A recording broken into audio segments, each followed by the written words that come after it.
To kick things off, we're going to condense this entire course into this one lesson. And by knowing and understanding the principles of basic digital marketing, which we're going to cover here, you'll be on your way to success. So first, let's understand what a basic marketing funnel looks like. We can't talk about a marketing funnel without the AIDA model. AIDA stands for awareness, interest, desire, and action. And we'll add an R to the end of that, AIDA. R is for retention because that's so important too. Awareness is all about building your brand, building your identity, using tools like social media so that people can get to know you. Interest means having a content strategy to get people interested in your brand or in a product or service of yours. Desire means moving that person from liking what you provide to actually wanting it. This means creating that personal and emotional connection with your audience so that you're not just another brand, they're starting to become loyal followers of yours. And then for taking action, this is different depending on the stage of your customer.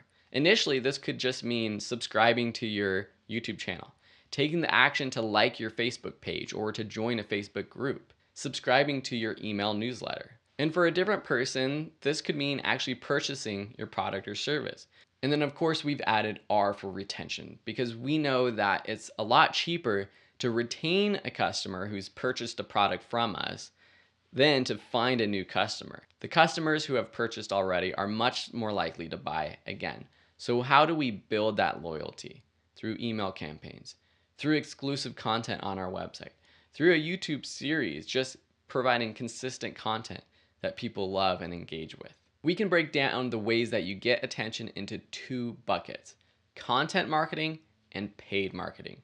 This means doing things like putting out YouTube videos, writing blog articles, doing a podcast, creating content that serves your audience. You can also create content on social media. I bucket social media marketing underneath content marketing, even though it's a little different. Social media is great for sharing your content that you put on other platforms, but you can even host content on social media. For example, video on Facebook is huge now. And then there's paid marketing, and there's two ways that we're going to cover this. One is through just traditional ads, so putting up your Google ad, your Facebook ad that directs people either to some sort of product or service of yours, or to maybe a landing page, or even just to a piece of content of yours, or even to one of your social media profiles.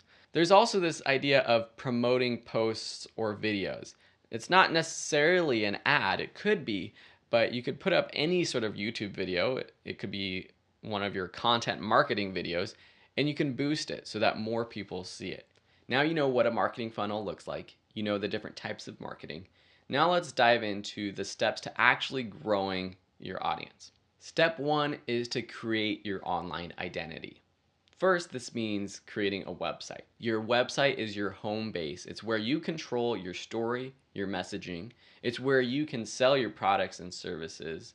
It's where you can give a lot of free content away to grow loyal fans. So you need a website. In the modern world, your online identity must include social media profiles as well. We're talking about Facebook, Twitter, Instagram, Pinterest. These are the places where your potential customers live. They spend most of their time.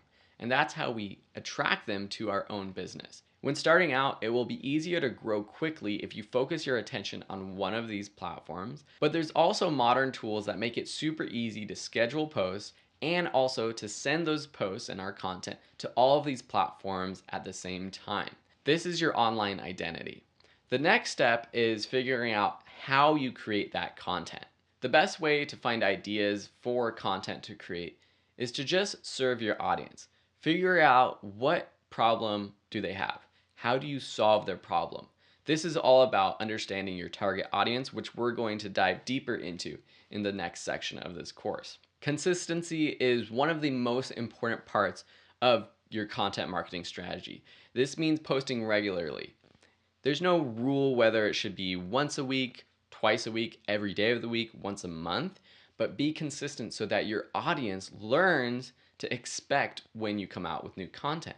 But there is this balance between quality and quantity. I would argue that if you can't put out high quality content, then you need to decrease the amount or the quantity of it. My best advice is just to stick with it. Have a plan to do a weekly podcast for at least 1 year.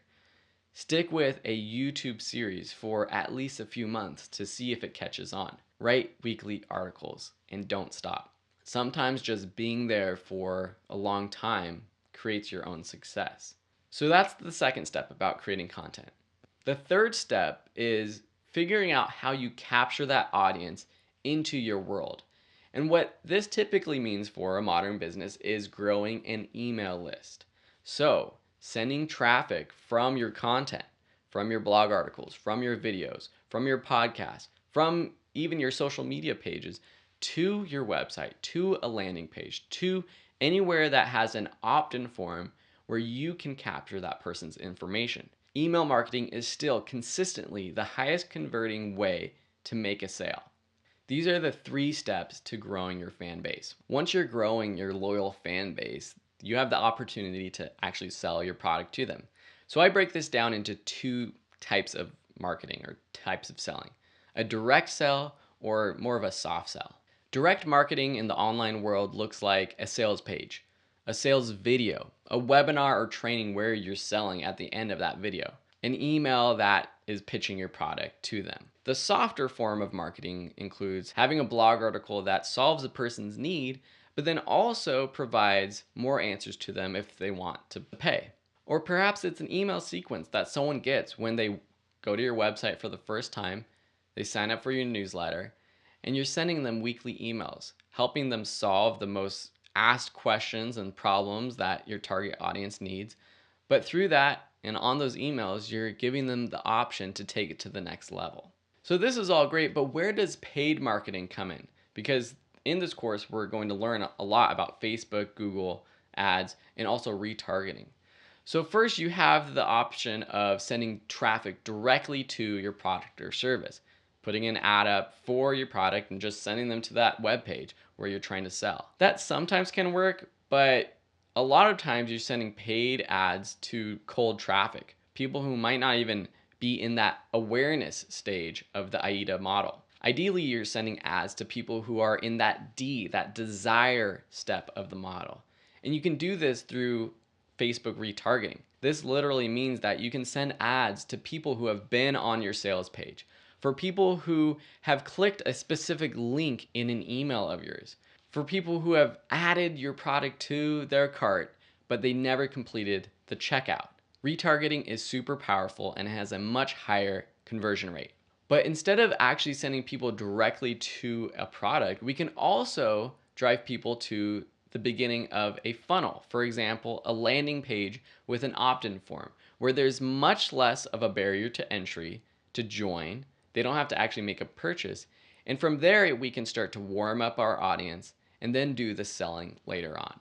Now you know more about how the marketing system works, but what is your goal with all of this? There's so much. My goal with my business, which might be similar to you, is to grow enough organic traffic, organic awareness of my brand so that I'm getting those organic sales. So I'm not having to always be pitching all the time. I never consider myself a great salesperson, but in the modern world, that doesn't mean you can't have a 6-figure business of your own. So I use content marketing to drive people to my website and to my business. I use social media marketing to turn the casual observer into a fan by building trust with people who follow me. And lastly, I use paid marketing as a lever that I can pull to intelligently boost traffic and sales. By understanding this digital marketing system, you have what it takes to succeed. Now it just takes doing. Hopefully this helps you. If you have any questions, please feel free to leave them in the Q&A, and we'll see you in the next lessons.